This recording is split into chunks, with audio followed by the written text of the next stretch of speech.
Oke, Bu. Iya, silakan. Selamat pagi Ibu Guru dan teman-teman. Selamat Kami pagi. dari kelompok 4 yang beranggotakan Ira Nainggolan, Jaso Saragi, Joyce Benedicta, Jonathan Segar, dan Louis Rafael akan mempresentasikan presentasi kami yaitu tentang asas pemungutan pajak. Yang pertama, pengertian dari asas pemungutan pajak. Asas pemungutan pajak merupakan dasar dan pedoman yang digunakan oleh pemerintah saat membuat peraturan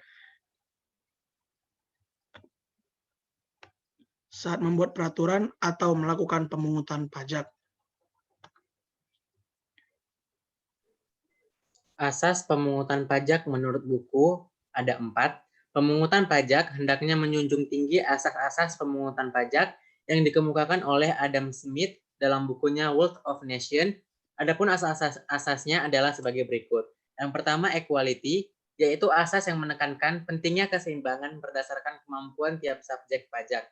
Yang kedua, certainty, yaitu asas yang menekankan pentingnya kepastian pemungutan pajak seperti kepastian hukum yang mengaturnya.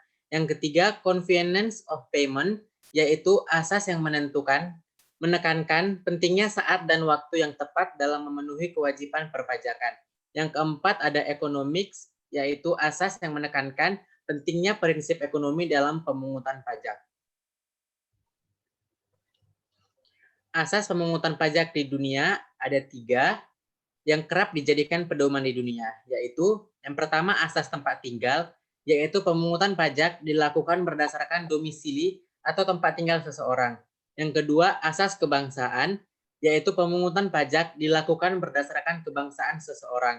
Sebagai contoh, meskipun ada orang Amerika yang tinggal di Jepang, orang tersebut tidak bisa diwajibkan untuk membayar pajak karena kebangsaannya bukan Jepang. Yang ketiga, ada asas sumber, yaitu pemungutan pajak yang dilakukan berdasarkan sumber atau tempat penghasilan berada. Asas pemungutan pajak di Indonesia. Di Indonesia kita memiliki 7 asas pemungutan pajak yang selalu dijadikan pedoman, yaitu yang pertama asas finansial, yaitu pemungutan pajak dilakukan sesuai dengan kondisi keuangan atau besaran pendapatan yang diterima oleh wajib pajak. 2. Asas ekonomi, yaitu hasil pemungutan pajak di Indonesia harus digunakan sesuai dengan kepentingan umum, dan pajak juga tidak boleh menjadikan penyebab merosotnya kondisi perekonomian rakyat.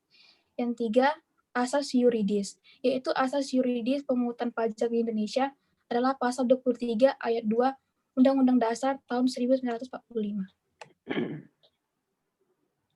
Yang keempat ada asas umum, yaitu pemungutan maupun penggunaan pajak memang dirancang dari dan untuk masyarakat Indonesia. Yang kelima, asas kebangsaan, yaitu setiap orang yang lahir dan tinggal di Indonesia wajib membayar pajak sesuai dengan ketentuan yang berlaku dalam negeri. Yang keenam, asas sumber, yaitu merupakan dasar pemungutan pajak sesuai dengan tempat perusahaan mandiri atau tempat tinggal wajib pajak. Dan yang ketujuh, asas wilayah, yaitu asas yang berlaku berdasarkan wilayah tempat tinggal wajib pajak.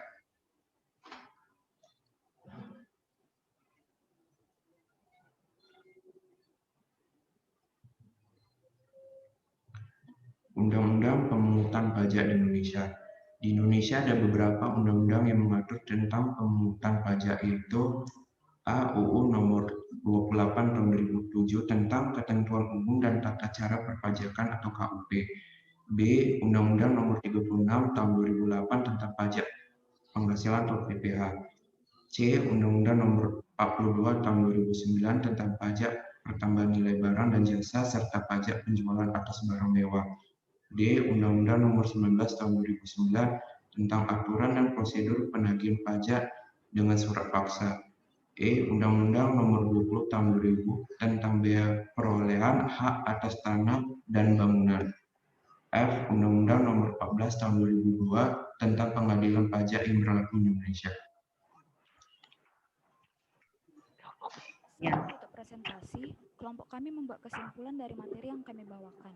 Kesimpulannya yaitu, asas pemungutan pajak adalah hal yang Kurang kuat nak suaranya. Asas pemungutan pajak adalah hal yang menjadi dasar pemerintah untuk membuat peraturan pemungutan pajak.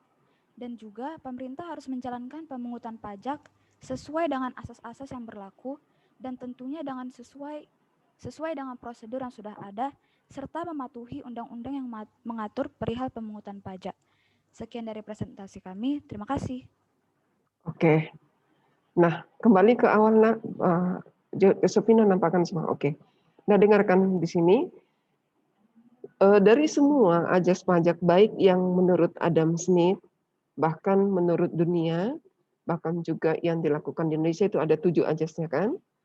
Semuanya itu memang tertuang dari ajas pemungutan pajak oleh Adam Smith. Coba buka bukunya halaman 208. Ya. Di situ ada ajas equality, berarti pemungutan pajak itu harus sesuai dengan kemampuan bayar dari si wajib pajak. Tidak bisa dikenakan pajak bagi wajib pajak yang tidak mempunyai kemampuan. Gitu ya. Jadi boleh juga dikatakan itu artinya misalnya begini. Kalau nanti kelompok 7 nanti kerjaannya di situ tuh ya. Kalau nanti pengenaan berapa besar pajak yang dibebankan kepada wajib pajak, tadi cukup jelas dibuat oleh kelompok 4 undang-undang yang merupakan dasar pengenaan pajak, baik itu pajak penghasilan, kemudian pajak bumi bangunan, kemudian pajak pertambahan nilai, bahkan juga pajak penjualan barang mewah. Jelas undang-undangnya. Ya, jadi karena jelas undang-undangnya, maka setiap warga negara di seluruh dunia itu wajib dikenakan pajak jika dia memiliki dia melakukan suatu kegiatan yang bisa memperoleh penghasilan. Itu dasarnya ya, Nak. Makanya ada dikatakan objek pajak. Kalau objek pajak itu kemana sasaran untuk pengenaan pajak itu? Nah, kalau misalnya pajak penghasilan berarti penghasilan yang diperoleh si wajib pajak. Dia wajiblah dia dikenai pajak. Ya, itu ya. Kemudian yang kedua, ajas certainty. Di situ dikatakan harus ada kepastian hukumnya. Itulah tadi undang-undang tadi. Nah, kalau di Indonesia tadi ada 7 ajasnya, salah satunya itu ajas apa? Salah satunya yang berkaitan dengan hukum. Apa coba? Buka dulu sekali lagi Jasopino, yang 7 ajas pungutan pajak di Indonesia.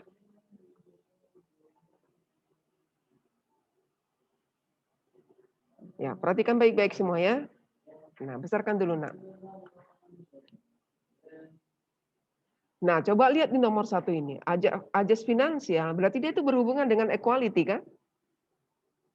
Di sini dibuat ajas finansial selalu dijadikan pedoman. Kondisi keuangan sama dengan equality. Sudah paham ya, Nak? Nah, kemudian ajas ekonomi di Indonesia ini ada. Nah, ini dia ajas yuridis. Pungutan pajak itu adalah dasarnya Undang-Undang Dasar 45 Pasal 23 Ayat 2. Nah, itu certainty. Ajas kepastian hukumnya ya. Oke, nomor 3. Convenience of payment. Coba geser next kan dulu lagi. Josephino.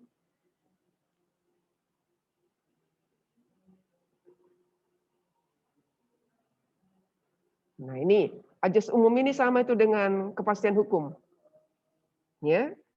Convenience of payment. Coba kita cek mana yang cocok di sini. Kayaknya nggak ada yang cocok di sini, Nak. Coba back lagi, back Josephino, back.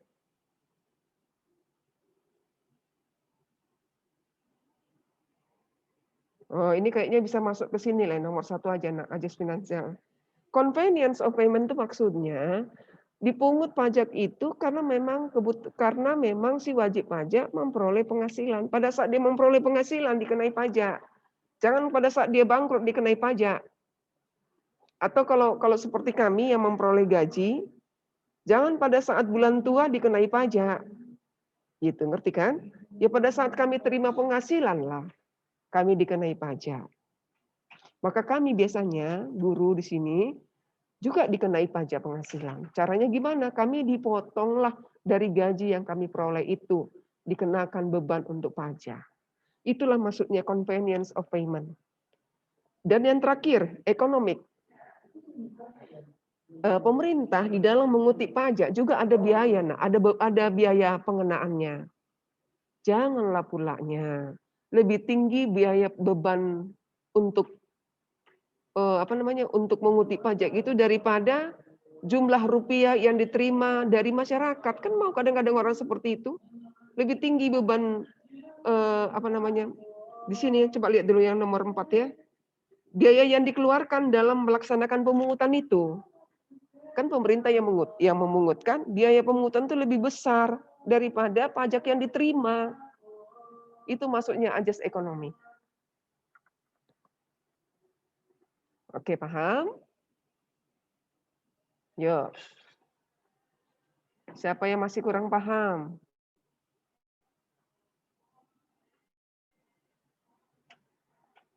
Oke, cukup jelas lah. Sekarang selesai kelompok 4, sekarang kelompok 5. Silakan.